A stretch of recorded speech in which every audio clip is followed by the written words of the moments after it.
Important. Not right now. It's not important. There you There go. we go. Okay. So it says we're live. I see it. It's up there. YouTube. Oh, sorry. It's Yeah. up there. Yeah. It's up there. There we God, I can't do this and look at you anymore, Bachman. go. Nope. It's weird. I Not moved gonna the do pictures this. around. There we go. We're a weird Brady bunch. So we got that, and then Oh, wait, Chris there. isn't here to Now tell we me I have. can't sing it. Now I can. There we go. Now we can put it up on Twitter. So yeah. So we are live via Streamlab with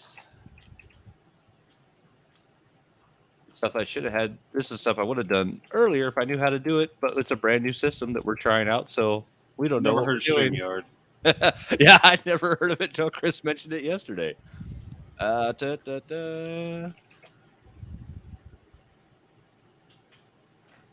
Talking to Ozzy.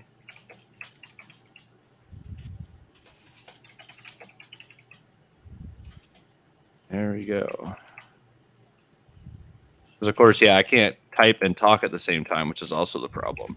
I just realized that Spider-Man 2's Doc Ock is dressed like he's cosplaying as every Matrix character at once, including the Sentinels. Yeah, I mean, you're not wrong. That does sound about right. There we go. So the tweet is up. So we are live for All Things Good and Nerdy, episode 459.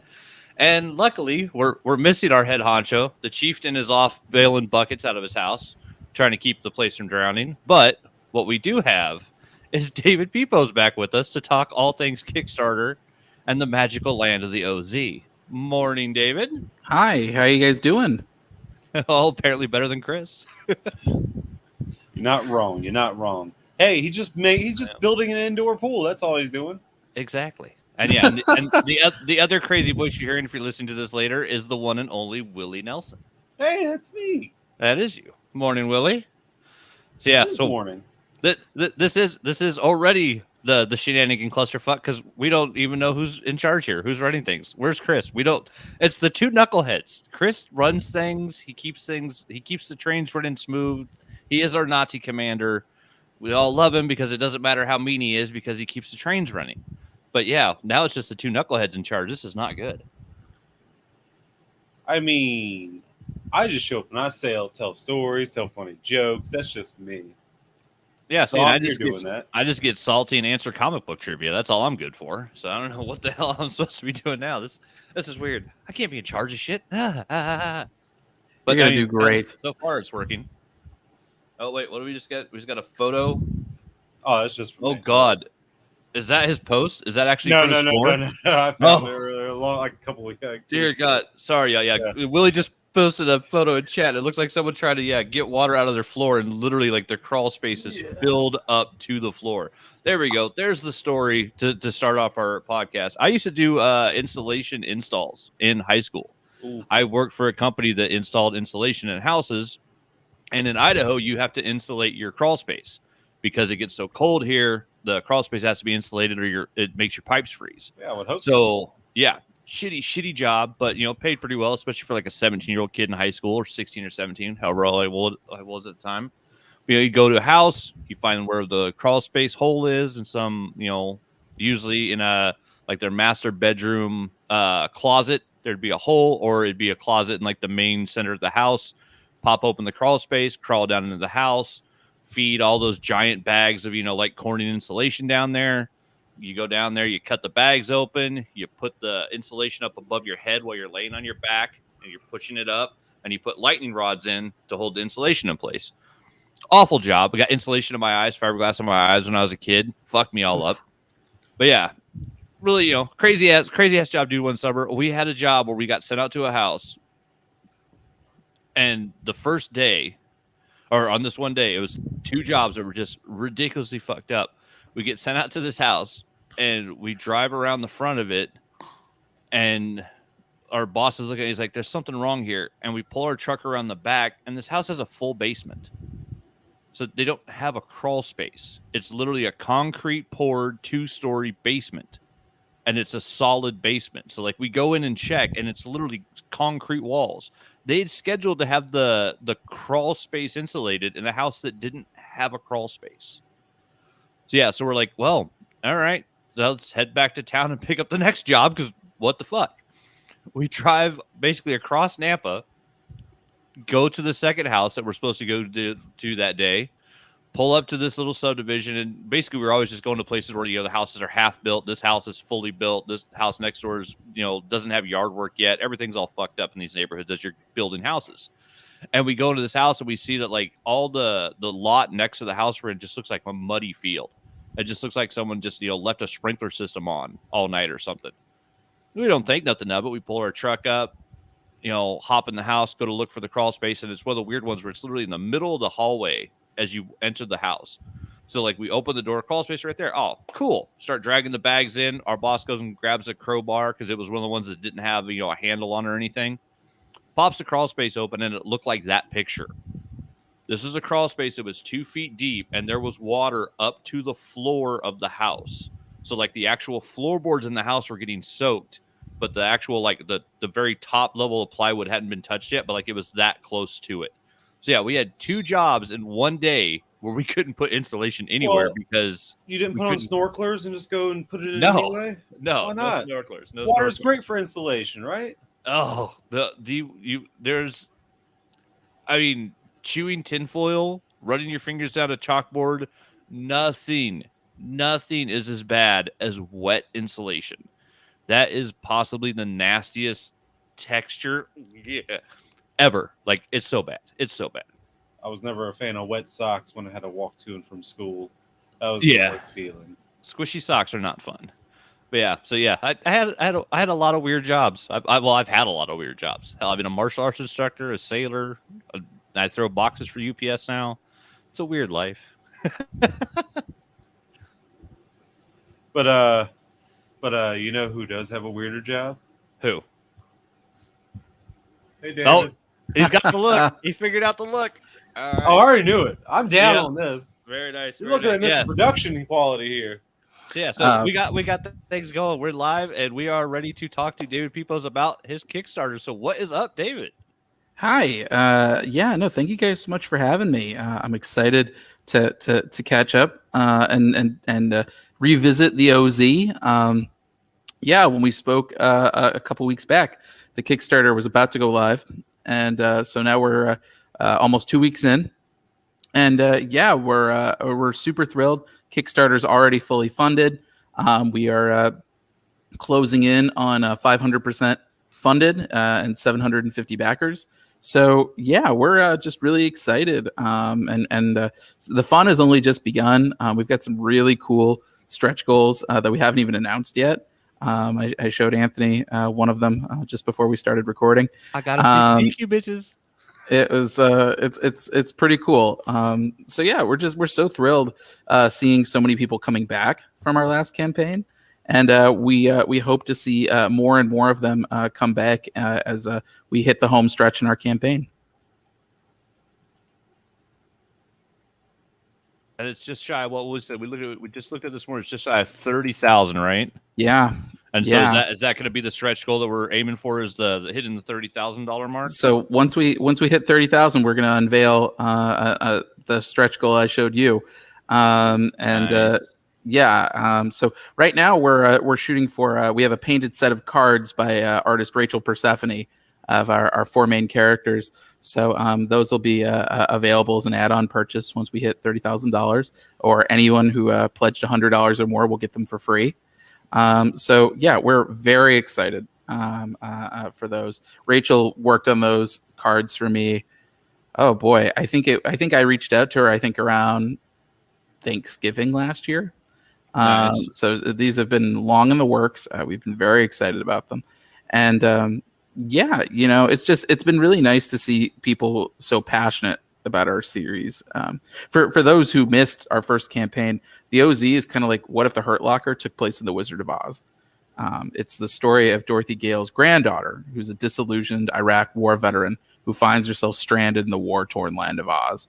And she discovers that her grandmother killing 2 wicked witches and convincing the Wizard of Oz to leave, and then clicking her heels together and splitting, that's not a happy ending. That's Baghdad. And so Oz has just fallen into like decades of brutal civil war ever since. And so now this new Dorothy is going to have to navigate her grandmother's former friends, the Tin Soldier, the Scarecrow, and the Prince of Lions, if she hopes to bring peace to the occupied zone, or as the locals call it, the OZ. So, if you're a fan all while hanging out with Toto. Yeah, all hanging out with Toto. If you're a fan of Mad Max or The Old Guard or Fables or DMZ, you're gonna love this book. Our first issue was kind of the quiet issue. That was us introducing this new Dorothy and explaining how the Land of Oz became the war-torn occupied zone. Issue 2, the brakes are off. We've already gotten our exposition out. You've had your vegetables. Now we get to just put pedal to the metal and really let it rip. And we've got some really cool stuff in store. Artist Ruben Rojas, colorist Whitney Kogar, letterer DC Hopkins are all just firing on all cylinders. And we're just very excited for people to see what we've got in store for our double-sized second issue. Yeah, which is the title is No Place Like Homicide, which that's such a great title. That title page is just killer. And if you want to see it, it's up on the Kickstarter, so you can go look at it now. That title page is so good. I was really that was one of the first images I came up with when I was working on the series was this idea of what happens to this this army veteran who formerly an Army Ranger. How does she bring that unique training to Oz? And that's been kind of a fun thing, seeing she in certain ways is like a hammer and she's treating every problem like a nail. And so, she's like, well, my kind of woman. Yeah. She's like, well, I'm going to introduce sniper rifles to Oz. I'm going to introduce Halo drops to Oz. And how do you do that with the level of technology that Oz has? And so it's been really cool. It's been a fun way to really revisit the aesthetic of Oz and L. Frank Baum's classic mythology, and Ruben Rojas is just doing such a terrific job at it. He's such a naturally gifted designer and world builder, and especially his take on the Courageous Lion, who you'll see in this issue. We get to introduce him and Jack Pumpkinhead in this issue, and Ruben's designs for both of them are just killer. Ruben's cover for 2 with the lion is just a fantastic image. Like the angular way he made the face is you're right. It's just such a cool design. It's Ruben's favorite out of everybody, and so seeing what he's been delivering with the pages, it's been very exciting. We've got some really fun stuff in store. I'm really excited with how the OZ's been received. We actually just got news this week that the OZ was nominated for the 2021 Ringo Awards, which was very exciting. Nominated for best single issue or story, as well as our cover artist Mon House getting nominated for best cover artist, long overdue, and our letterer DC Hopkins being nominated for best letterer. So we're so thrilled that people seem to really respond to our first issue. We're only one of 2 self-published books anywhere on the ballot this year. Nice. Only 2 self-published made it into the Ringos this year? Only 2. Wow. And so especially to be nominated for a category like this, best single issue, I mean, that's all we've put out. It really we're so touched that our Yellow Brick Road Warriors really kind of came out in force to get us on the ballot, and it really means the world to us. And I can promise you that issue 2 it might even be better than the first. Nice. As another double sized 44 pager. It's gonna be another nice thick chunk of reading, which is awesome. Yeah. Did you like that, Willie? A thick chunk of reading. Continue. Just seeing his face squinch up is just so much fun. I love it. Now you can see it better. Yeah, that's true. And now we can see it with even better internet. But yeah, it's awesome. Yeah, like seeing how fast, like you guys, I mean, It's funny because like you say, with Kickstarter, you never know. Like you never know who's going to come back, who liked the first product. If you're doing a series like this, you're doing a second issue. You got to hope. You hope. I mean, you hope everybody that got the first issue is going to come back, and maybe they sold it to a couple of their friends, so you get a couple more people. But yeah, it does. It's just always nice when you put up a goal like $6,000, and then you just kill it in what, like it was a couple 40 hours? minutes. 40 minutes.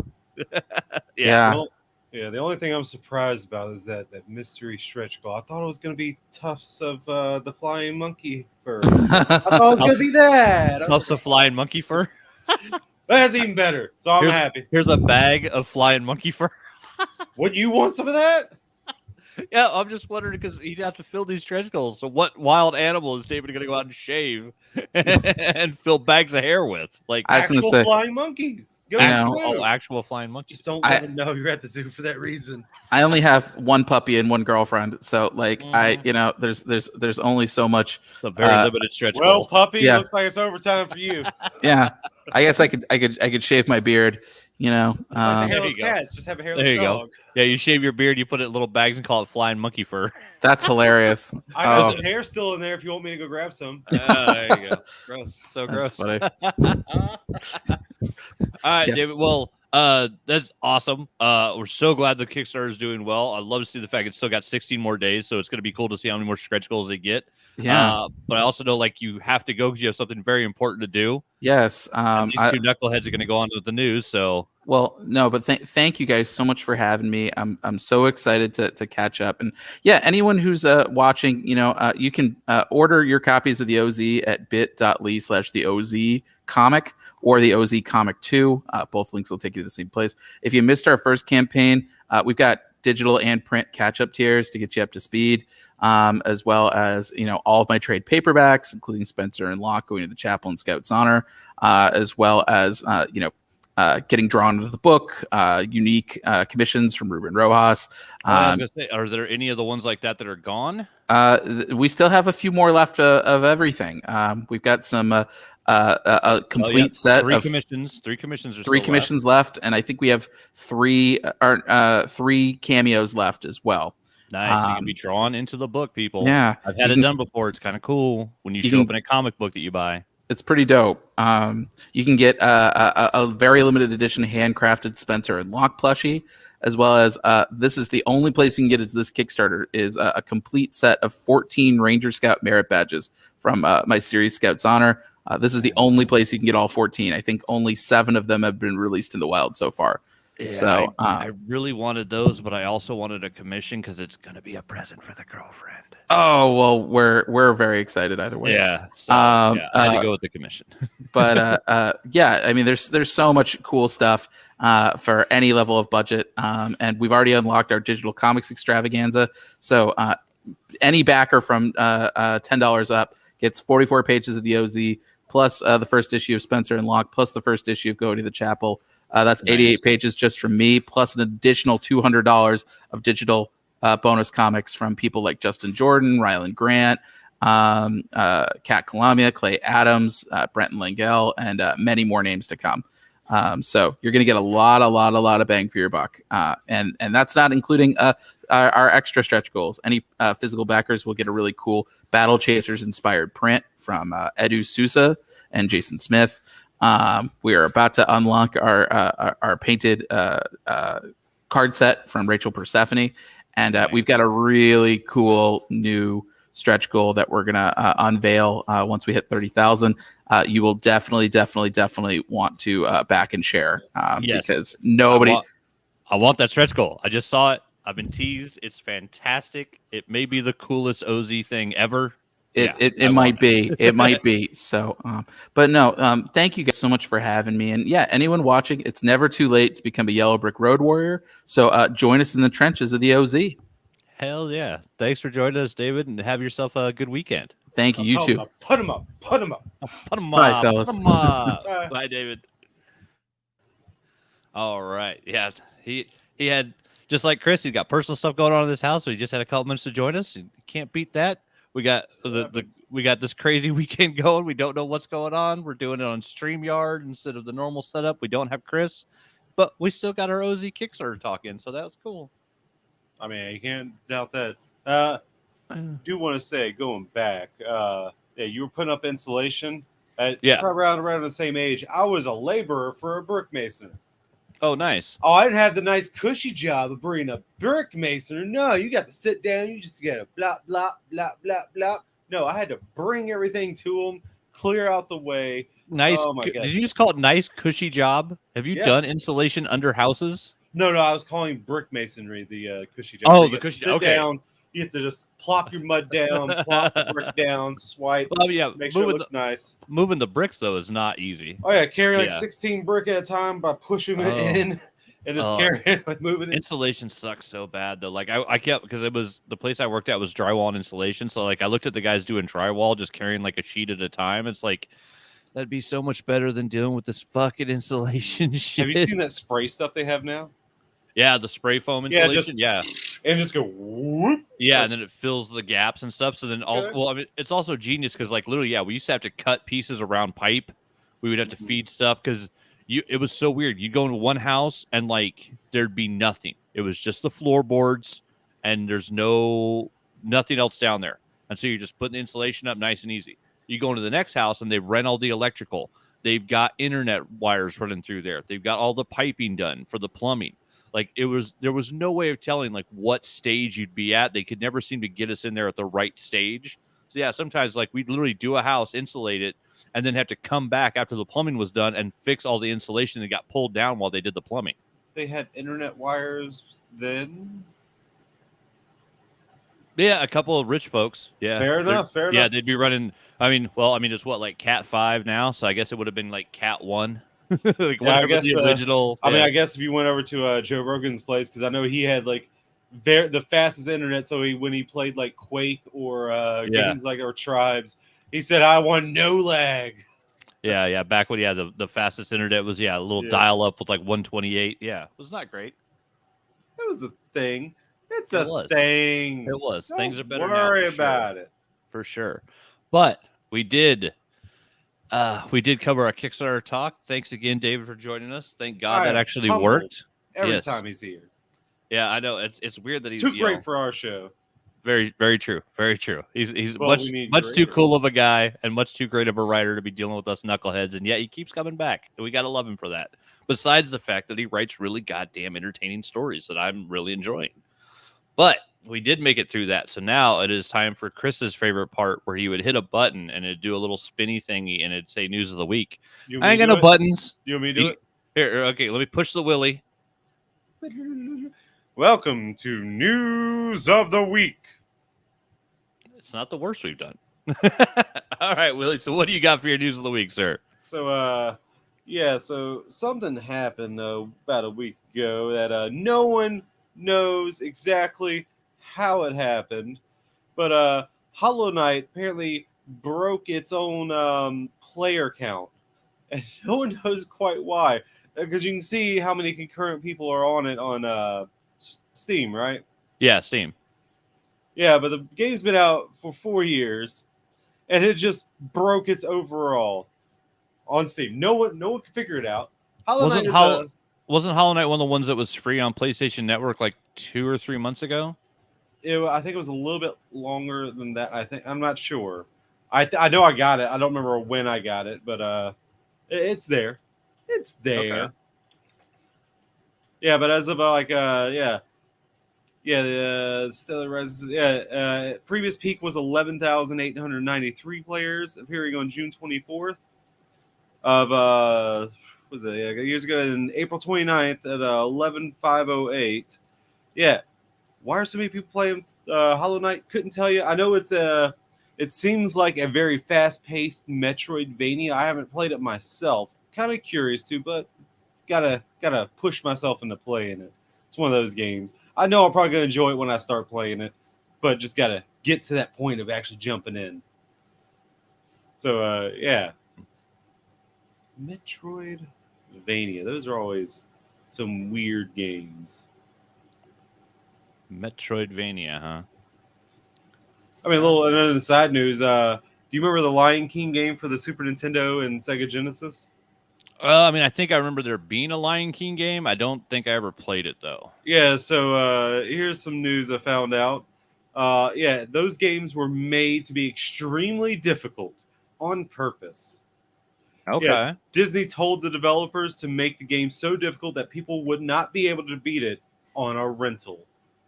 On Damn. one rental. So, hey, you either got to buy it or rent it multiple times. You figure it out. Well, I mean, if it gets people coming back again and again, I mean, it seems like a very Disney thing to do for sure. No, but it's a terrible idea. You don't make games arbitrarily harder just so people have to pay more to play. Oh no, I'm not saying it's a good idea. I'm saying it's a very Disney idea, though. That's fair. They don't want you to come to the park, man. They want you to come back to the park. And since multiple times. Yeah, since the statute of limitations probably over on this, you know what? This is a very slight fuck you, Disney. A very slight fuck you, Disney. What's the mouse gonna do? Come and fight me? He might. I'll do it. I'll fight Disney's like defrosted ass. Disney's defrosted ass. That's where we're we going. know he's frozen. Right. He's under Epcot. Right. We know it.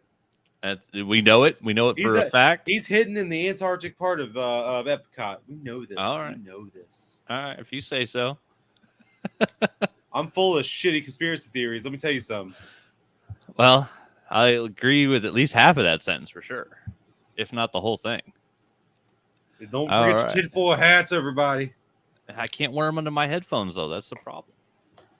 All right, so Hollow Knight breaks records and nobody knows why, but yeah, sometimes stuff just gets popular. Look at Among Us. I mean, that game had 4 years where it did almost nothing, and then how long was it? I'm not sure how long. A couple streamers picked it up, started playing it, and their friends liked it, and then their friends liked it, and then their friends liked it. Next thing you know, boom, it was the most popular thing in the world. So popular, in fact, you know how you really judge someone's popularity? Fortnite copied it. They now have an Among Us version of Fortnite. You can play a game called Imposters, where you literally play as your Fortnite character and you run around and do tasks and try to figure out who the imposter is, because the imposters run around and kill people. It also works perfectly in their current season, their battle pass, where they're doing it's an alien invasion, so there's a bunch of people pretending to be humans. But yeah, it's hilarious. How does it work with the mic situation?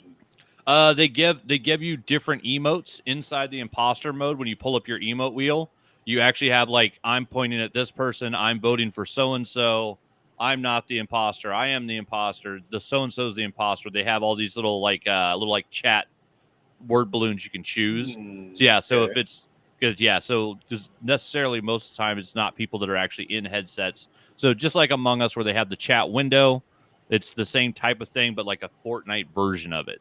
Because I believe the PC players can still chat, and there was a chat thing on the left, if I remember. I only played one game, and annoyingly, of course, the first time I tried to play it, I was the damn imposter, so I didn't know what was going on and how to not look like I'm murdering people. So it always makes it difficult.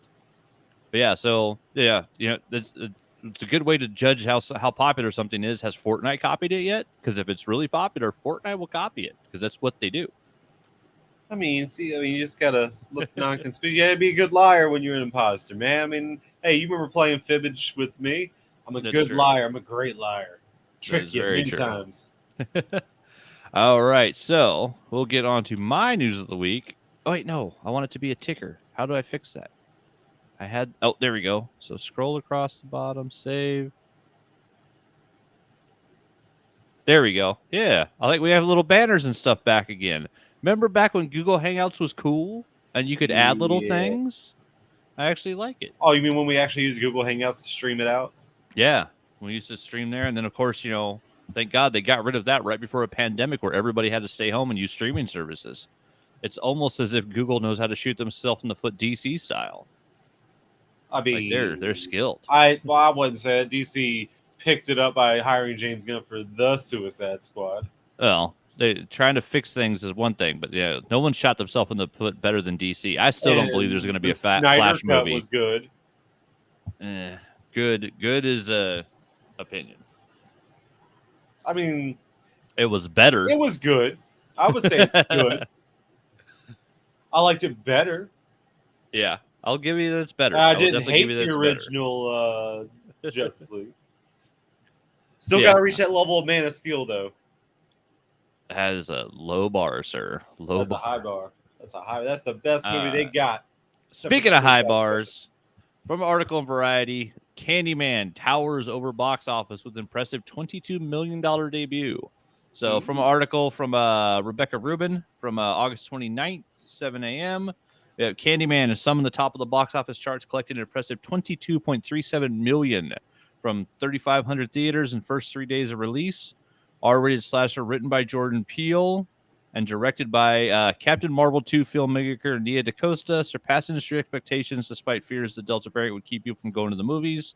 Though multiplexes have struggled to sustain momentum as COVID-19 cases continue to surge, Hollywood has witnessed the new films available only in theaters such as Candyman and last weekend's Champ Free Guy.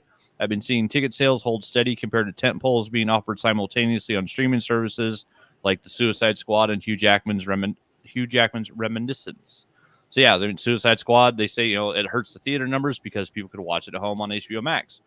I love Suicide Squad. I freaking love James Gunn. I probably would have paid to go see that in the theater, even, in the weird world that we live in today. But it was on HBO Max. I was like, why would I pay for something that I can go watch for free on my TV right now when I'm already paying for HBO Max? Because also you have the added bonus that unlike Disney, HBO Max doesn't charge you extra for those movies that co-premiere on the service as well as in the theater. Best and then decision they did. Yeah, Best. I mean that's a good one. I mean, yeah, we honestly, we'll talk about it more when I'm getting into, but we waited and waited and waited, and this week they added Cruella back onto Disney Plus for free because we refused to pay for it and didn't go see it in the theater, and so it was something where we just waited until it eventually, because it's like, hey, it's a Disney movie. I know it's going to be on Disney Plus eventually. Why would I pay for it? I'm already paying for Disney Plus. Exactly. Yeah, and then Reminiscence is on. I think that's on HBO Max as well, which I didn't see a lot of hubbub about that one. But then I watched the trailer on HBO Max, and it actually does look good. And apparently, Candyman cost $25 million to produce. MGM Finance produced the film. Universal landed the marketing and distribution. Appears to be on track to become one of the rare pandemic-era releases to become profitable during its theatrical run. So it's one of the things that they always say about horror movies. You can make them cheap, and if they make their money back, it's usually fast. So the fact that Candyman, after a huge delay, because it was one of those ones that was supposed to come out, I think 3 years ago now. It was one of the ones, I think I saw a trailer for it. I thought they announced something a while back. But yeah, I mean, I think I saw the first trailer 2 years ago. It's one of those ones that was, seriously delayed. But then, yeah, it finally hits theater and there's enough anticipation and people really wanting to go back to see the movies. And bam, you get a movie like Candyman and it's basically, paid for its production cost in the first weekend, which, is good, is great. Especially, anything dealing with Jordan Peele, I love to see it do well because damn, if that dude don't make great movies. Key and Peele was some of the funniest shit I've ever seen in my life. I love that show. But then I found out that he was a horror fan and he was going to start making horror films. It just seemed weird because especially if you'd watch Key and Peele, they're very funny. It's lots of comedy, all sorts of different tropes and stuff. But they're great writers. But you don't look at a comedy duo and go, "Wow, that guy's going to make great horror movies." And then we watch Get Out, oh shit, this dude knows what he's doing. And then sophomore slump and all that. I would say Us wasn't the greatest movie ever, but still, it was a good movie. But yeah, I like the characters more than the story in Us. Yeah. But then seeing what he did with the Twilight Zone, and seeing now revisiting something classic like the Candyman, I'm gonna be happy just to watch whatever Jordan Peele does for the rest of his career. Because damn, if that dude ain't one of the most talented creators in Hollywood, he just makes really good, solid stuff. So it's gonna be fun to see what he does after this. Let's see what do you got. Yeah, so second place was Free Guy. So Free Guy fell, decline of a mere 31% in third weekend in theaters, added 12 million. Neither have I. And then distant third was Paw Patrol, which dipped 50% from its opening weekend and brought in 6.6 million from 3,000 locations. So the kiddie movies did not kill it, which you got to figure too. Streaming services, with Disney Plus and Netflix and Hulu and all these things, kids aren't. I don't think. For a lot of these movies, kids aren't killing the parents to just aggravatingly annoying them to take them to go see a theater movie when there's so much stuff you can watch at home. Well, I mean, how many kids that are watching Paw Patrol really want to go to a theater? How many of those kids that age would you want to take to a theater? No offense. It doesn't seem like Paw and thanks Patrol for watching, little kids. really hit at the right time. Of course, yeah. We love all of our tiny children audience. We love you, little shitheads. Little shitheads. Oh, we play around with all these screen things. Okay, It's kind I of got fun. it. I got Hey, it. Just yeah. it feels like I'm in the Phantom Zone, whatever it was. When you're trapped in like Superman, like the little. Oh yeah, stuck in the Phantom Zone. Yeah. No, it was the Phantom Zone. Thank you, memory. Yep, it is the Phantom Zone. Yeah. Yeah. Did you? Yeah, let's not forget about the. Was there more to Candyman? Nope, that was Oh. it. So yeah, that was my news of the week. And how about last Candyman week? killed it. Last Sunday, when was it last Sunday night when that leak came out for the Spider-Man trailer Oh yeah, out of nowhere? yeah. Well, I mean, CinemaCon showed it, and then showed like a whole episode or a movie or something. But yeah, so it was one of those things where it was at CinemaCon. Of course, some bastard snuck in a camera or used their phone, whatever. Yeah, and it was leaked the recording trailer. off a phone. It looked like. Yeah, and so Chris. I mean, yeah, I got warning of it, and Chris was like, "Yeah, it's out there. If you want to see it, you can go find it." But it's like I'm not going to waste my time looking at that crap. It's like I'm going to wait, and then of course, Sony being like, "Yeah, it's already out there. We have to fucking release it on Monday." Like, so I mean, the very next day, bam, the trailer hit. So, and I mean, that kind of works. We can go straight from that to what I'm into, because I mean, that Hey, you know why is definitely part of it. You know why Tobey Maguire and Andrew Garfield are better drivers than Tom Holland? Why? Because they're parallel parkers. Oh my god! I didn't write that joke. I got it from a you random person on the internet. I'm sorry. All right, you puntastic bastard. What have you been getting into, Willie? I've been getting. Let's see what I've been getting into. So let me start off with this. We had a whole our D&D thing. We've been doing like two separate parties. Like they're built to be two separate parties. With like there's 3 people in my party, and I think 4 people in the other party. Originally, we're supposed to be like the evil party, and the other team's supposed to be the good party. I'm using air quotes here.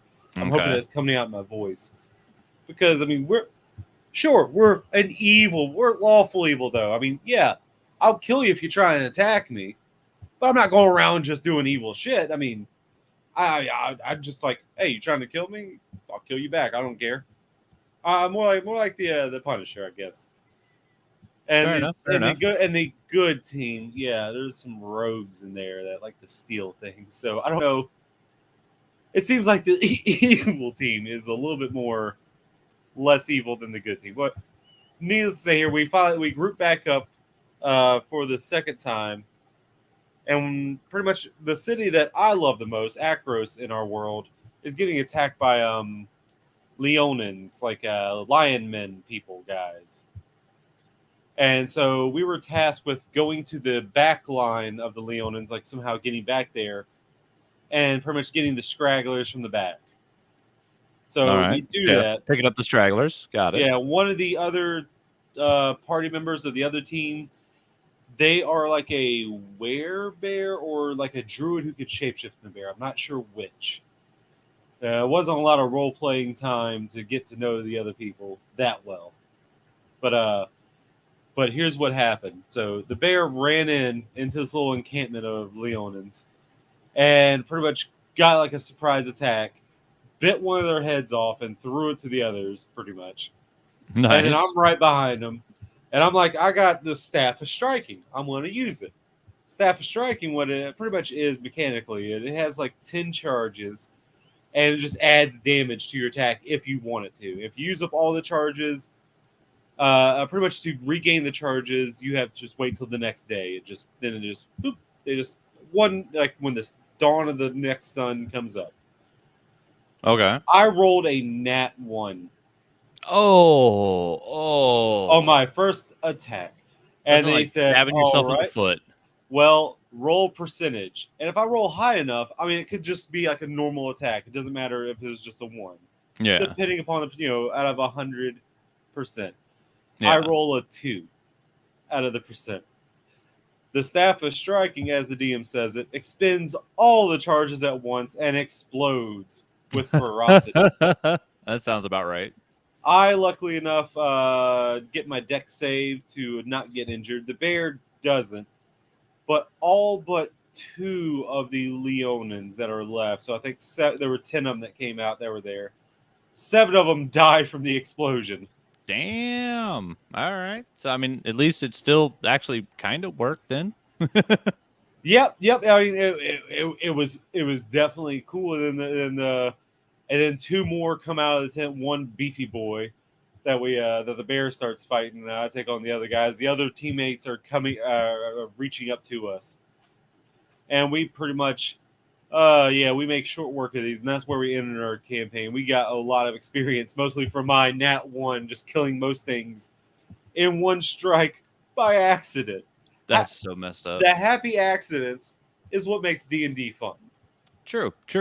I think the last time I rolled a Nat 1 on an adventure was went to shoot an arrow. We were trying to figure out how big a room was. We had restarted brand new characters at like level 1 because we had played, just a couple of years with our original characters. And then went to I shot. Yeah, we were trying to figure out how big the room was we had just gotten into, and so the rogue was climbing up the wall to test the height of the ceiling. I was playing a ranger. It's like, well, I'll shoot an arrow across the room. We'll hear it. We'll know how big the room is. And literally, drew the bow back, fired, rolled a 1, and then rolled a natural 20 for the damage. So the way the DM interpreted that was, I shot the arrow across the room. It hit the wall, bounced back, hit the rogue that was climbing up the wall in the back of his neck, and killed him. Because it was a natural 20 after a natural 1. And so, so it was the worst possible shot with the most possible damage. And so I murdered one of my teammates on accident with just a bad arrow. So, yeah. Did you get him back up, or was he done? Oh, he was done. Like, he died. Yeah, it was because we were like, I think we'd been playing with those new characters. I think we might have been like level 2. So I think he had like, I think he had like 4 less hit points than the damage I did with the arrow. So it damn near took his head off. Like, it was ridiculous. Yeah, it was just one of those. It was just one of those weird ones. Yeah, the other best Nat 1 I think I ever had was the second time I ever tried playing D&D. If you remember, this time I'm playing now is like the 3rd time I ever tried it. Yeah. And this one keeps going. Oh my God, I'm so happy it's still going. It didn't fizzle out after 2 or 3 sessions. But go back to the previous time about 10-ish years ago, 9-ish years ago. Yeah. Last time I tried it. So we're in a dungeon and we got a locked door. We just had a fight. And that one, we definitely had a druid who shapeshifted into a bear. I remember this. And yeah, he was going to barrel through the door. Okay. I guess he didn't hear, or he just didn't care. One of the two. Our rogue was trying to lockpick the door at the same time. Nice. Yeah. So the guy who played the bear rolled a 1, I guess, for his charge, and it just didn't notice the rogue trying to lock and just couldn't stop in time, and just kind of rumpled up and started rolling in. They busted through the door, but he impacted the rogue at the same time. Yeah, kind of shoved the rogue, used the rogue as a battering ram to open the door. By accident. Well, I mean, it cushioned his break into the door. Oh, I mean, that's nice. Oh, yeah, but back to the staff of striking explode. Yeah, the guy who played the bear at the end of our session, he's like, I want to let you know that that staff of striking exploding did the most damage I have taken this entire campaign. You have done the most damage to me out of anyone in this campaign. Well, I mean, it's all on accident. It's all about setting the bar high, right? Yeah, I think when it exploded, did 52 damage, I think, or 56 damage. Damn. Okay, yeah. D&D, that's some high damage right there. Yeah, it expended every charge. Nice. Oh, but yeah, and then my buddy Kadu, if you remember his name, the little gnome artificer, he was very sad because he bought me that staff of striking. But to be fair, he did pay for it with winnings he earned from betting on me in the arenas fights. So technically, I earned it. There you go. I did feel bad. You got to pay. You got to pay the person back when you bet on them. Yeah, and they win for you. I apologize very much so. I don't know if you ever watch what's the one with Matt Mercer? It's Critical Role. Critical Role. I was like, I know there's another one with 20 in their name. I can't remember their name. It was like the College Humor guys, and he's very entertaining too. I would say that, but the Critical. They gave me something from Critical Role, gauntlets with knives. I forget the name of it, but yeah, these gauntlets I get can shoot out knives. Nice. That sounds kind of cool. I'm just happy that I never have to ask anyone for a sharp knife again. I just go, bloop, cut, There you go. disappear. Yeah. That's kind of awesome. Yeah, so I got that. I've only used it like one time so far at all. But yeah, I just like that my fists are now do magical damage and they do piercing damage. Nice. Because when you get to a certain level of monk, you pretty much turn to Iron Fist. Okay, that's awesome. Yeah, I even said like, hey, can we do the flavor like since my fists bypass like magical resistances because I guess they're now magical energy, the key magical energy. Can I just say they glow? Can we just have that happen? He's like, yeah, for flavor, let's do it. I was like, yeah. He gave you the glow, huh? I mean, it doesn't do anything. It's like, oh yeah, I didn't think about that. And he is a fan of Barry Gordon's The Last Dragon. The Last Dragon. You gotta say the whole thing. Leroy. Barry Gordon's right. The Last Dragon. Eating popcorn with chopsticks, which is still packed in the boxes back in that room back there, which is that behind that wall. Oh yeah. Mine's packed away somewhere in my garage. Oh, next month, man. Oh wait, no, not next month. Almost next month. Ooh. Oh, you're moving next month? Well, I mean, October we get the house. We start moving in like the 3rd week. So. Well, here I know this isn't much for our listeners, but let me. I want to hear your reaction here. Let people hear your reaction to this. This is an old house that I just moved into. The kitchen, a little on the short side. Oh yeah. Without shoes, I think I have a half an inch to a full inch clearance of my head. And I'm going to put this in the Hangouts. Here's me standing in there with shoes and a hat.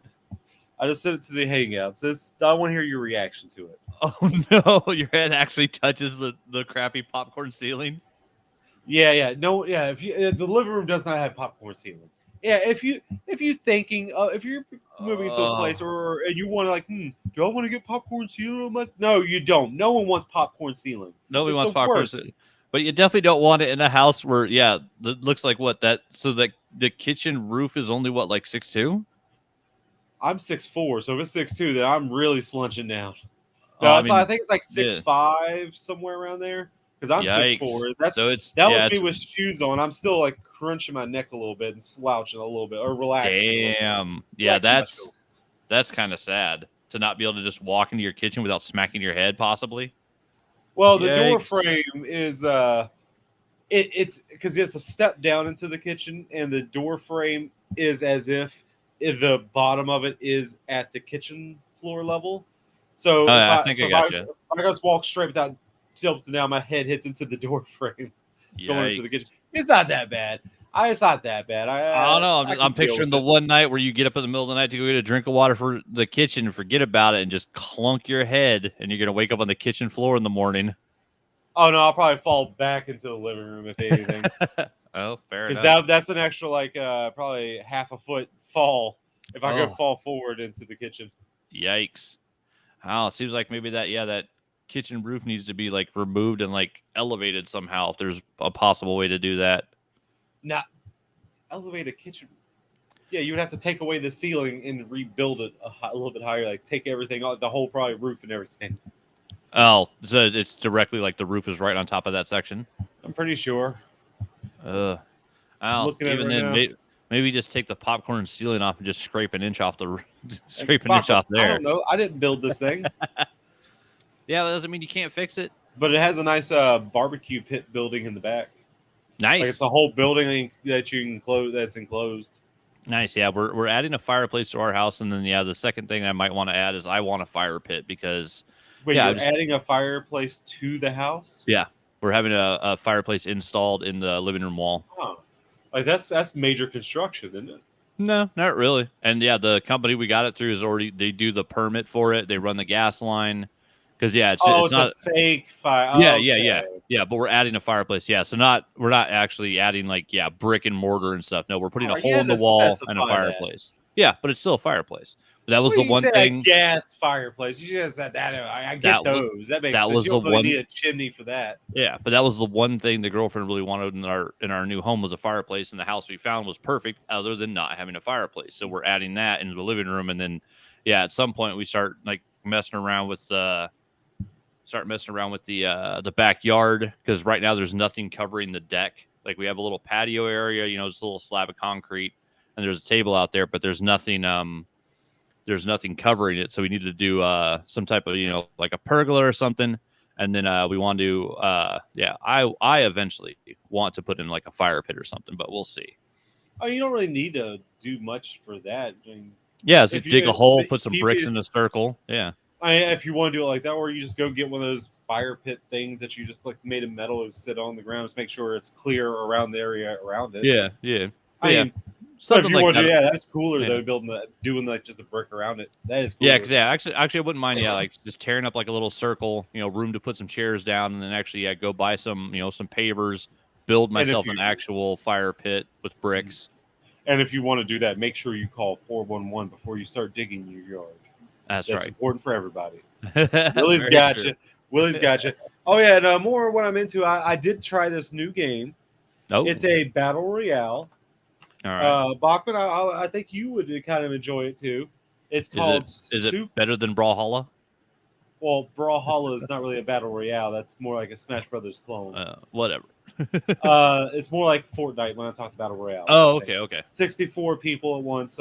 It's a top-down 2D battle royale. It's free to play. Came out I think 2 or 3 nights ago. Okay. It's called Super Animal Royale. You play Animal Royale, and you unlock different types of animals as you go through in different skins. I cannot wait till I unlock the hairless cat, the Sphinx cat. The hairless Sphinx cat. But it's like it works like the gameplay works like it's a twin stick shooter because it's all 2D. It's top down, so you aim around you. But it's like a twin stick shooter. Your right stick aim is where you're where you aim on the screen, up, down, left, or right. Well, Smash TV. Smash TV back in the day. Yep. Yeah. It's just like that. Okay. Yeah, it's free to download. The only thing that I found weird about it is, as far as my knowledge is, any free-to-play game on the PlayStation, you do not need PlayStation Plus to play online with. If it's free to play, you don't need it. Yeah. My buddy downloaded it. He doesn't currently have PlayStation Plus. It wouldn't let him even sign in. So that's a little bit, that's very interesting. And he was online because we were talking through the PlayStation, like he was in the party chat. So it's weird. So I don't know if they just messed up, or is this going to be the first game that you're not able to do that with? I don't know. Yeah, it could have been also just something wrong with the download he got or something. Like he could go back and he can still play Fortnite with everybody. That's not a problem because it's free to play. But he can't play this one. Yeah, so I think they just messed up with the coding or something. Like they didn't flip that switch or something. That's what I'm assuming. And then what else did I get into? Oh yeah, I meant to mention this the last time we were on air. I finally watched a movie that I've been wanting to watch for the longest time and was kind of disappointed.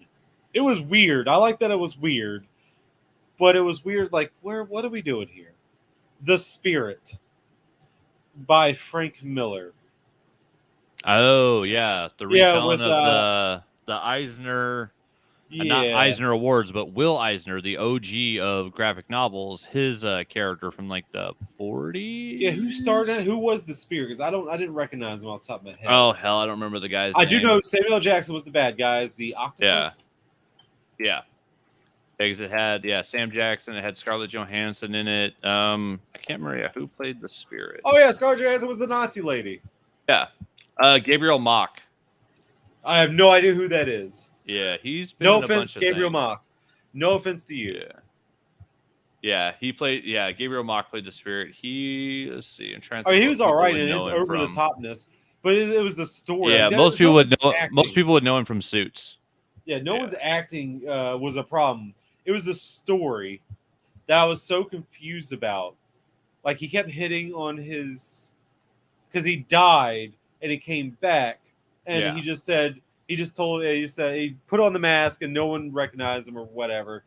And so his old fiance, wife, I can't remember, girlfriend, I'm not sure, didn't recognize him, and he kept hitting on her, but he also hit on every lady, and every lady loved that they were hitting on. They were getting hit on. Yeah. It was weird. Like, what are we doing here? It's so weird.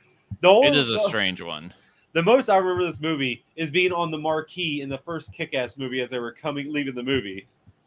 Oh, yeah. That was the sounds movie they about went to right. go see in the marquee. I was like, oh, okay. And I was like, yeah, I kind of want to see it. And I finally sat myself down and watched it. I was like, what the hell did I just watch? It was weird. Yeah. Didn't hate it. It was just weird.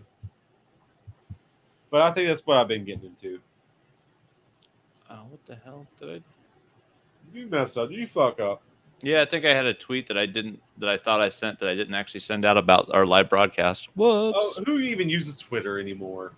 Lots of angry people. Yeah, on both sides. It's true. It's on true. all sides. On all sides, yeah, all sides. Yeah, I remember watching this. Yeah, it was not good. Which with an all-star cast, I think that was like the start of Frank Miller kind of losing his shit. Like he's doing the grumpy old man thing in comics, and he's kind of out there. Actually, I do have one more thing. I just now think about. Bachman, well, actually, it's me asking you a question. What do you think about these What If episodes? Have you been keeping up? Yeah. I just got caught up. I got caught up on both of the shows that I'm staying current on, which is Titans and What If, because like those are my two favorite things coming out right now. The Red Hood sequence that they're doing in Titans in season 3 is fantastic, showing how Jason Todd basically died and was resurrected by crowbar. The Red Hood, yeah, death by crowbar. You gotta love that. And then that's how you get in the crawl spaces, right? Exactly. And with the Jason Todd. The guy they got playing of the Scarecrow is just fantastically creepy. But yeah, so like that. Cillian Murphy, because that was the best Scarecrow. No, it's a different guy. I can't remember the actor's name, but apparently I can't remember. He's in trouble for like I guess being a shithead on set for Titans. So that's not good. The Scarecrow guy. Yeah, the guy that's playing the new Scarecrow. Apparently he's a dick on set. Hey, don't be a dickhead. No one's a dickhead. But yeah, no. But I got caught up and watched the third What If. So yeah, the first What If was what if Peggy Carter became Captain America, so she basically becomes Captain Britain, which was solid. It was the best one. The other two, I disagree. The second episode is what if T'Challa was kidnapped instead of Peter Quill and becomes Star-Lord, which I think that's the best one because that episode was fantastic. I thought it was the storyline didn't make it, like the timeline didn't make a whole lot of sense to me. Yeah, well, you apparently had no problem with the actors acting. No problem with that because I love the fact that they got even Josh Brolin back for Thanos. Thanos. The whole genocide joke was all right. It was pretty good. The fact that T'Challa basically argued Thanos out of his mission, like that's just fantastic. Yeah, he beat him logically, which is it was just it was a good. All right. It was. I love that episode. Plus the stuff they did with the Collector was really cool. I did enjoy that. They made him an actual threat, not like that. But it was just like the whole timeline. I was like, I don't get the timeline of this. Yeah, it's not making a whole lot of sense. Yeah, and then the new one, the third one, is what if Earth lost its mightiest heroes? And so basically, as Fury's trying to collect the Avengers in the MCU, the past of S.H.I.E.L.D. is coming back to haunt them. And so, like, basically, as they're reaching out to each new Avenger before they get them on the team, they die. And yeah, it's you don't want to give up the twist, but yeah, it's kind of cool when you realize what's happening and why it's happening. I'm glad they brought back that actor to voice him because that was him. Exactly, right? That was definitely him. Yeah, some people they didn't get that's one of the best things about the What If series is that specifically the second episode with the T'Challa as Star-Lord, it's the last acting job that Chadwick Boseman did as T'Challa. So like it was awesome that episode was really good and it's all the actual voice talent. But yeah, I guess it's in the contract. I guess they had What If in the works for a while where pretty much everybody in the MCU that has done characters are coming back to voice them in the What If cartoons. So the What If cartoons are so great because you have the actual voice talent of the actors. Some people are not returning, and the showrunner is saying, or the showrunner, I can't remember who said. Or pretty much they asked Batista, like, hey, how come you didn't do the voice for Drax? And he's saying, oh, I was never asked. Huh. And I'm guessing like the other people that didn't return also didn't get asked. That could be. And the showrunner's like, yeah, I was told they were asked. So he's like saying like, I was told they were, so I'm not sure what they're saying. So I'm a little confused myself. But Batista's saying he wasn't asked. Stuff like that does happen where, one person gets told one thing, somebody else's manager gets told something else. So, and out of everyone who didn't return to do their voice, he was the only one that I've heard say something about it. I guess because someone asked him about it. I mean, it makes sense, yeah. And it could be also one of those things where, like, it was an email sent to his management that got lost or whatever. Who knows? Like, there's so much weird shit that goes on, and especially like when they're more worried about getting the third movie made. I mean, he probably wasn't too concerned about doing the voiceover for a smaller cartoon bit. But no, I'm digging What If so far. Yeah, I don't think the third episode's the greatest, but it was definitely interesting. And once you realize what's happening, I thought the twist was kind of cool. And yeah, I mean, once again, the animation style that they have for the show is really cool. And I love what's his name? Jeffrey Wright, the guy that's doing the voice of the Walker. From Westworld. Yeah, from Westworld and freaking the Hunger Games. I don't think I've ever seen. I saw one of those. He's in like the last two as one of the returning champs. Yeah, he's great in it. But yeah, his voiceover as the Watcher is just fantastic. He's great. He has a nice, good voice for it. Yeah. And also, I also heard. And also heard something else that Batista was also when James Gunn was I guess pinning the Suicide Squad. Mm-hmm. He had Batista in mind for Peacemaker. He wrote it with him in mind. No, I mean, yeah, I could see Batista doing it. Yeah, he couldn't do it because it was either be a character in this ensemble, or be the lead in the Snyder Army of the Dead. So it was a time issue. It wasn't that he didn't want to do it. It was just a time issue. And speaking of Batista, you can't blame him. Yeah, for wanting to be a star. Well, and it's not like he's not going to be back for Guardians 3. And he wanted to work with Snyder too, so you can't blame him for wanting to do that and all that. Yeah, and speaking of Batista, I also watched the first episode of Season 2 on Apple TV.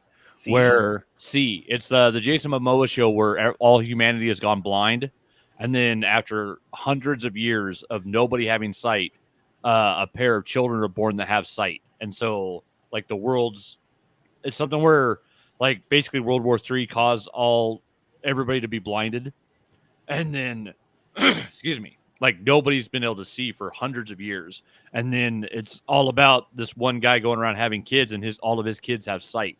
And so they're basically considered witches in this world because vision destroyed the world before. You can't let people have vision live. And so if they find out anybody can see, they kill them. Well, the first season, you basically just find out how much of a badass Jason Momoa's character is, Baba Voss. And the start of the second season, you get introduced to his brother, Ito Voss, which is Dave Bautista.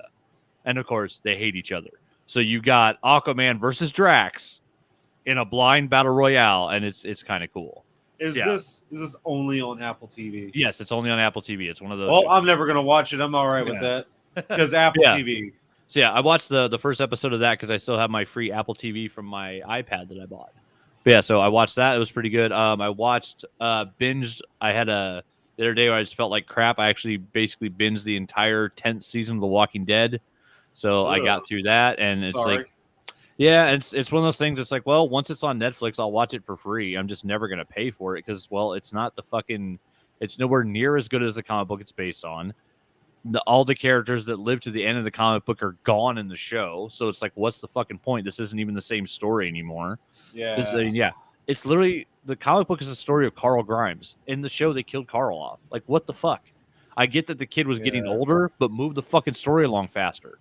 Like, get to the end. Like, because the ending that Kirkman wrote in the book is fantastic. And guess what? They can't do that ending in the show now, which sucks. I mean, I watched season 2 and half of season 3. And I was like, why am I watching this anymore? I hate this. I'm not going to force myself to watch this just because I like the first season. Yeah, I mean, there's no reason to hate watch. There is far too much stuff out there, too much good stuff out there to hate watch anything. So yeah, watch the stuff you enjoy, people. And then I've been watching a bunch of the clips and stuff on AEW's YouTube channel because, well, CM Punk showed up this week in Chicago. So no surprise, as they talked about in the scrum, it was the worst kept secret in pro wrestling, and it was fantastic. Punk showed up. He broke the Pro Wrestling Tees website when he took his jacket off and had a new CM Punk shirt on, which is already available on the website.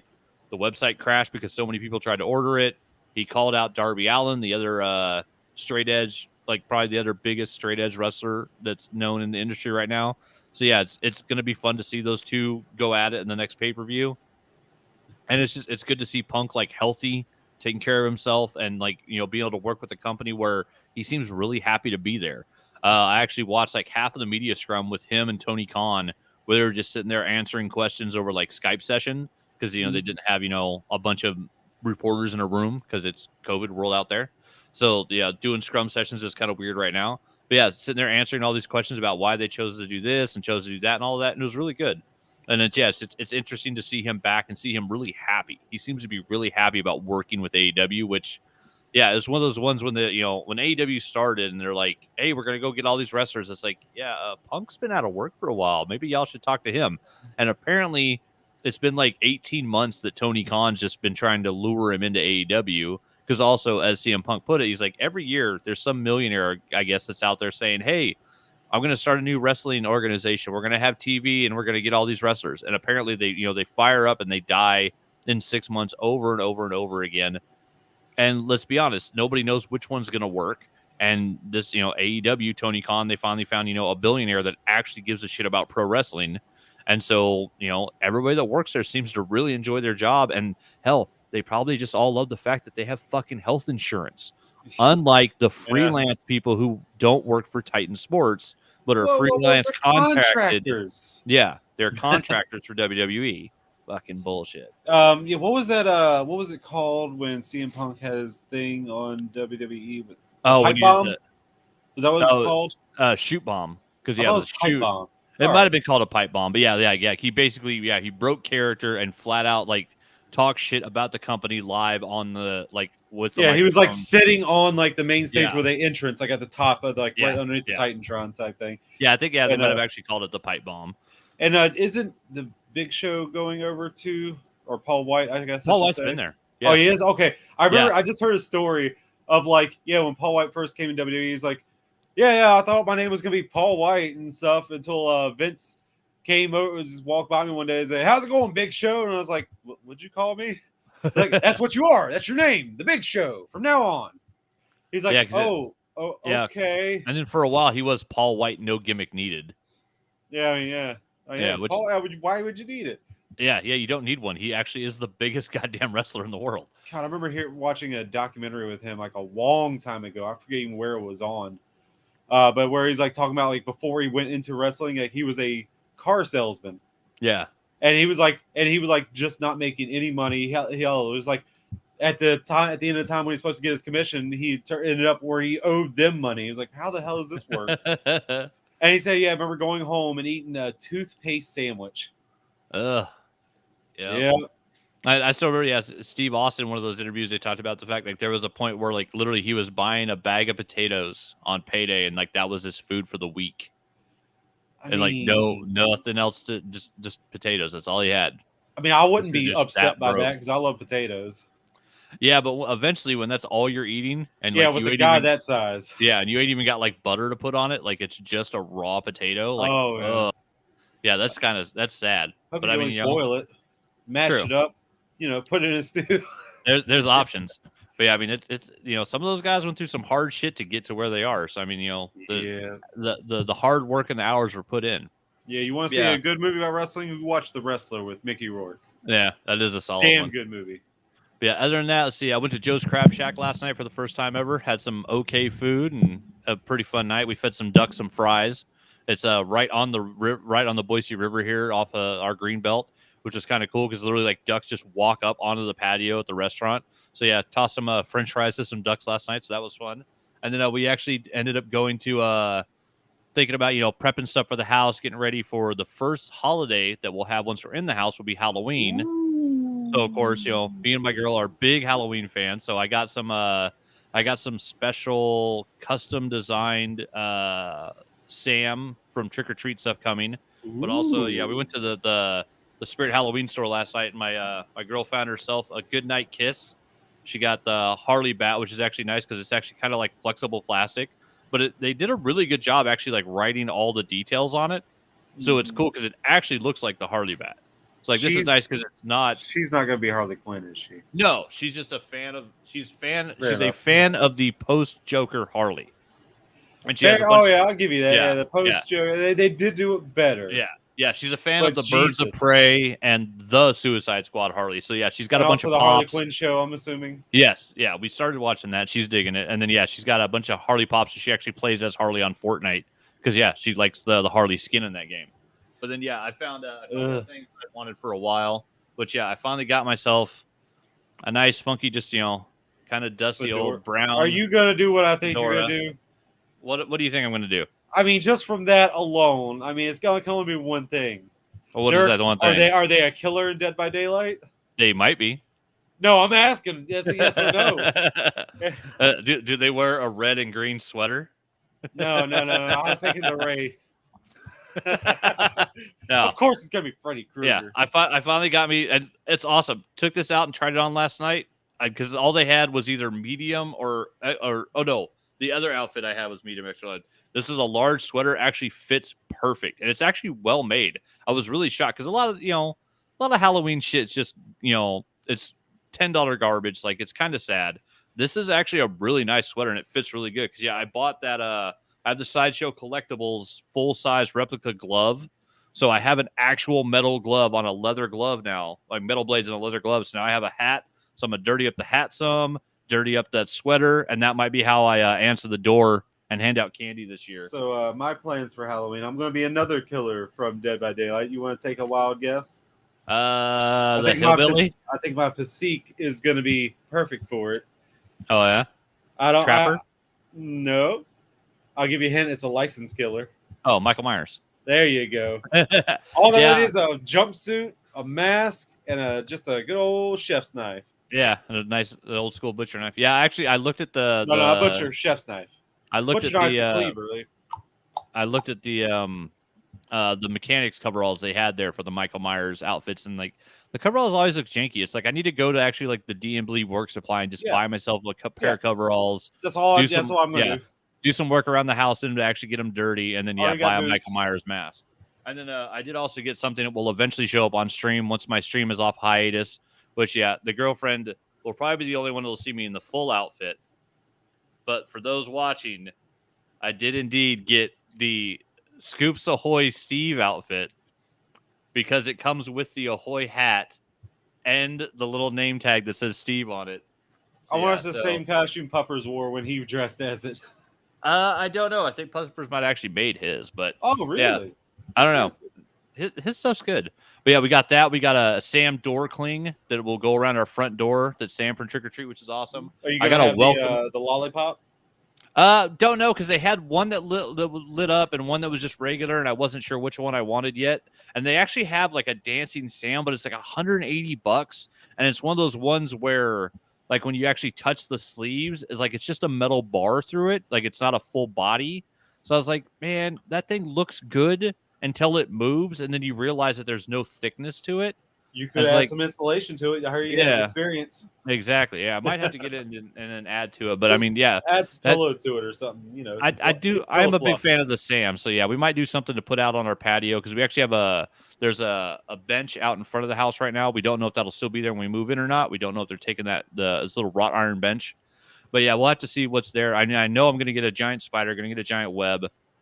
But yeah, no, it was fun. Just went to the spirit store and spent a bunch of money on some Halloween stuff. Also got a giant floor mat for my new office that says "Welcome to Camp Crystal Lake." So it'll be cool to have that leading to my den.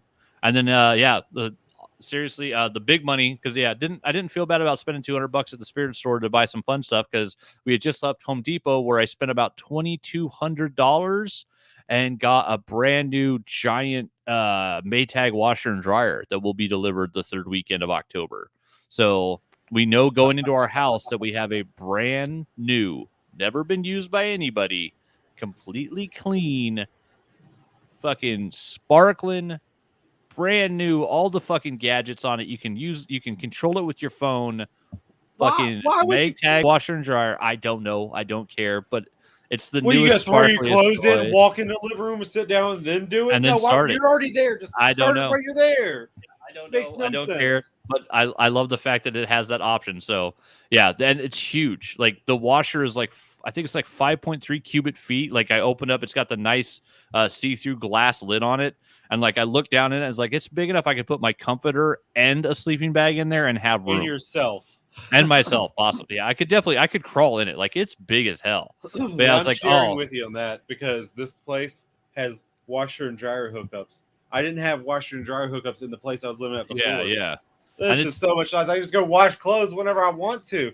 I just had Hell to yeah. walk there. I don't have to drive all my clothes somewhere else. Yeah, not having a washer and dryer is a pain. And then, like, right now in the apartment, the washer and dryer we have aren't bad, but it's that stack up, set in a closet that they have in most apartments. And the damn washer keeps having a problem where if you don't completely fill it, like if it's not full to the brim where you can barely close the door, it has trouble draining for some reason. And so you'll do like, 3/4 of a load. And when you open the door, like all the laundry in it is just soaking wet, like it wasn't drained at all. It's ridiculous. No spin cycle for you. Yeah, it doesn't spin for shit. So like we're both really, really excited to get into our new house and then get into a new house that has a brand new washer and dryer that no one's ever used. We're gonna have a brand new fireplace. We're literally putting in the new floors. We're having the whole house painted. Like, it's just gonna be awesome because the house already looks great. It already looks really nice. The people living there are taking really good care of it for over 10 years. But like, just knowing that like the day we walk in, it's gonna be everything's gonna be completely new. It's going to be floors that nobody's walked on before, brand new paint that's got no holes in it. Like, the whole house is going to get a facelift. It's just going to be fantastic. So yeah, we're super excited because we're like a month out from, like, we actually take ownership of the house October 1st, and then we're going to probably move in somewhere around like the 3rd week of October, because that first week is literally we're getting the first week we're getting the fireplace put in, and then we're getting the floors replaced, and then we're having the whole house painted those first 2 weeks. So like a lot of work is going to get done in that house, and then bam, Home Depot's dropping off my new washer dryer. We got to go find a couch. Like, yeah, spend a lot of money, but it's going to be so damn awesome. And then yeah, Halloween, man. I'm hoping by Halloween I should have my stream set up. So we got to figure out when we're going to get the internet moved over, which is always the biggest problem. But yeah, other than that, yeah, by Halloween, I should be in the house doing things. I hope to be, streaming DVD for the Halloween event. If there's a Halloween event, who fucking knows if they're actually going to keep their word. This time too now. Yay. Yeah, so we'll see how it goes. But yeah, that's pretty much, I think, all I've been into. I don't think, there was no other. We did watch, like I said, we did watch Cruella. But yeah, it was one of those things where it was coming on the streaming service, and I was like, I'm not paying $30 for Cruella because it looks good, but it didn't look great. And then it was one of those movies where we're like, nah, we're not going to the theater. We'll just wait for it to come back. So Cruella came back on the streaming service this weekend. Since I already pay for Disney Plus, it's a Disney movie. I knew I'd eventually get to see it for free. So that's one that we waited on, and it's great. We watched it. It's a fantastic movie. I actually like it better than both the Maleficent films. So, Disney's killing it with their whole, hey, let's make the villain. We made so many movies with all the heroes. Let's make the villain movies and try to make the villains a little more, shiny, cuddly. So why they're, villainous, as it were. And honestly, this is like a reimagining, kind of a different take on Cruella. And it's fantastic. Emma Thompson's awesome in it. Big shocker. Emma Stone's great as Cruella. And it's this weird, like, two fashion designers basically attacking each other in London, and it's just hilarious. I don't know if there's going to be any redemption for Cruella. There can't be redemption. You got to watch the movie, man. I'm telling you. She wants to kill puppies. There's so many reason for it. Yeah. There's a good reason for killing 101 puppies. Yes, there is 99 puppies technically. I'm saying, watch the movie, dude. Like, there's no good reason. It's one of those things. It's just like Maleficent. They went back and reimagined the story and said, okay, why would this character do this? And let's give them a reason for doing it. Your trauma in your past does not give you reason to kill so many puppies for our come on. If it wasn't for past trauma, Disney wouldn't have any stories at all. Disney runs on tears, man. We're all here for dead parents. That's all Disney and Marvel's about. Yeah, but when you're the one causing the trauma for other people, that's extreme. That's a later story. I want to take your puppies and kill them to make a coat. I'm telling you got to go watch Cruella, man. It's good. It's really, really freaking good. I'll probably end up watching it at some point. Who knows? Maybe years from now. All right, but that's what I've been getting into. So you got anything else before we wrap this thing up? Moving is a bitch. So have fun with that, Bachman. Oh, I am paying someone to move all my stuff I'm assuming you kept most of your stuff in boxes already anyway. Oh, yeah. I've got very little. I have my computer here. I have some art books in the bedroom. The stuff behind you. Yeah, I've got the books that we bought at Powell's. like stuff that we bought on trips. But other than that, I mean, I have a dresser with my clothes because I bought that dresser when I moved in here because that was the bedroom set that we wanted. And so we're going to buy more of that bedroom set when we move to the house. But yeah, other than that, yeah, I have my PlayStation here. I have my computer. But yeah, like my art desk, all of my books, my whole library, all my DVDs, all my movies, all my movie memorabilia, the rest of my clothes, all my toys, all of that stuff is in boxes, in storage, all 43 long boxes of my comics, all in a garage just over like 100 feet from our apartment. And then, yeah, a bunch of her stuff is in that garage too, because of course she had to make room for me to bring my junk in, what little junk I did bring in. So yeah, so and then of course, as we've been buying Legos and shit, there's like $3,000 worth of Legos in that goddamn garage. It's ridiculous how many Lego sets are in there that we're gonna build. That's like two sets. Yeah, so it's like six sets. Jeez, Yeah. that's $3,000. How much are Lego sets? Dude, when you look at like the castle, Diagon Alley, or the Disney Castle, Diagon Alley, How we much got was the Daily Bugle? How much was that? that was like a $400 set, I think. What? Yeah. I was thinking yeah. 60. Jesus. No, dude. $60 is like a car this big for a Lego set now. All right, I'm good. I'm getting into Lego now. I'm done. Yeah. I'm done. Already ahead Lego's, of time. Lego's insane. But yeah, Lego, we you got, go fuck yourself too. yeah, with we got Disney. we got the Disney Castle to build. I have a $150 Millennium Falcon to build. I got Ecto 1. I got friggin' we got the Cantina from Star Wars to build. That's like a $300 or $400 set. Yeah, it's ridiculous the sets we have to build. So yeah, so we got a whole lot of stuff in that garage just waiting. I got that my 1-Up arcade stand up. I've still got the stools for that that haven't been opened. Yeah, so I mean, yeah, we got a ton of stuff that's all going in the house. So yeah, it's the only thing that's annoying right now is we're waiting, just waiting to get into the house so that we can actually like unbox all this stuff, go through everything, put everything where it needs to be. But yeah, so that's the fun now is, we bought a bunch of stuff, but eventually you got to put it all up on shelves and get it all, to where I can see it and play with it. Yeah, that's the moment I'm at right now. Yeah, so yeah, and I'll be doing that for a while because yeah, the unboxing, rebuilding my library, moving my my to-read pile of books and my have-read pile of books to the two different sides of the room, and then having to catalog over 5 years worth of comic books from the condo. That shit's gonna take a while. Because yeah, I've got 5 years of new comics that I haven't cataloged and put into my collection yet. So I'm gonna be a busy boy for a while when we move into our house. We got a lot of work to do. And that's all going into the holidays. Because then as soon as we're done doing that stuff, it's gonna be November, it's gonna be Thanksgiving, then it's gonna be fucking Christmas. And yeah, everybody knows like that time of the year is just always crazy. So yeah, the only decoration I have up so far is the Hulk. Just the Hulk. Yeah. Yeah, see, and I'm waiting because yeah, I've got ideas of how my camera's going to be sitting in my office and like how many bookcases are going to be behind me. It's probably going to be like a much further back shot than like Chris has, but you're also going to be able to see a lot of stuff behind me. So it should be a good like menagerie of all my dorkness. So I'm hoping you're going to be able to see Legos. Hopefully you're going to be able to see like my Freddy claw. I'm going to get a handstand to put it on. Bachman. Some comic book pages on the wall and a whole bunch of comics. Bachman, your face is your menagerie of dorkiness. It's true. It's so true. All right. Well, on that note, I think that's all we got for this week. Wait, what note is that? Is it a? Oh, is it that note? Close enough. All right, I'll run it with it. Oh, that's all we got for this week. Thanks everybody for joining, for listening later on. Hopefully Chris didn't have too much trouble pulling this off my YouTube and putting the audio up, so we'll see how that goes. This has been All Things Good and Nerdy, episode 459. Thanks again to David Pepos for joining us. And Chris, we hope to God you get your house fixed and you stop drowning, because yeah, he's just building an indoor pool. Yeah, man. an indoor pool on top of his podcast computer. It's not good.